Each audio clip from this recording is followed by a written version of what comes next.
The United Nations was born out of the ashes of World War II and the failures of its predecessor, the League of Nations. Sense of that term. At a conference in San Francisco in 1945, the organization's charter was drawn up, seeking to foster a more peaceful world and promote and develop human rights. U.S. President Harry Truman told delegates there were many who doubted they could succeed because of their differences.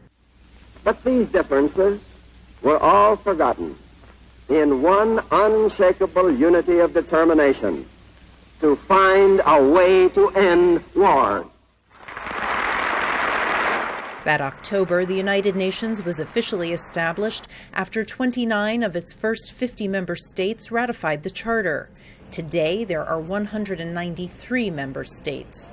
Michael Doyle, a former advisor to Secretary General Kofi Annan, says the organization got off to a rocky start. During the Cold War, the split between the Soviet Union and the U.S. created an institution that was at loggerheads with itself. It could only work in the margins in peacekeeping in those particular conflicts where the U.S. and the Soviets wanted to take it off their own rivalry and let it work on the side. UN peacekeeping was born during this period, growing from a couple thousand blue helmets addressing the Suez Crisis in 1956 to more than 100,000 soldiers and police today. Peacekeepers protect civilians and aid workers in some of the world's most dangerous trouble spots. The UN also delivers humanitarian assistance to victims of war and disasters and tries to prevent and resolve conflicts. More recently, it has taken on climate change and eradicating extreme poverty. The world is changing, and the UN has to change and adapt with it. We cannot be static. 8 men have led the UN since 1945. Next year, a new Secretary General will be elected.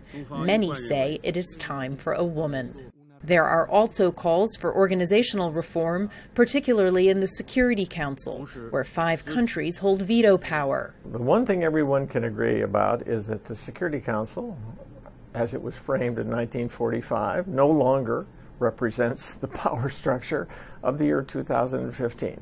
Doyle says emerging powers want a seat at the table, and elected council members want more respect. The absence in a larger role of India, of Brazil, of Japan, of Germany, and one could go on, is significant. There are times at which the elected 10 feel like, as they call themselves, tourists rather than players. To stay relevant, the UN must evolve. However, that unless there is some major shakeup, some major structural reforms, that the institution will become more and more marginal. It'll become more of a historical relic. But many observers agree it is difficult to imagine today's world without the United Nations.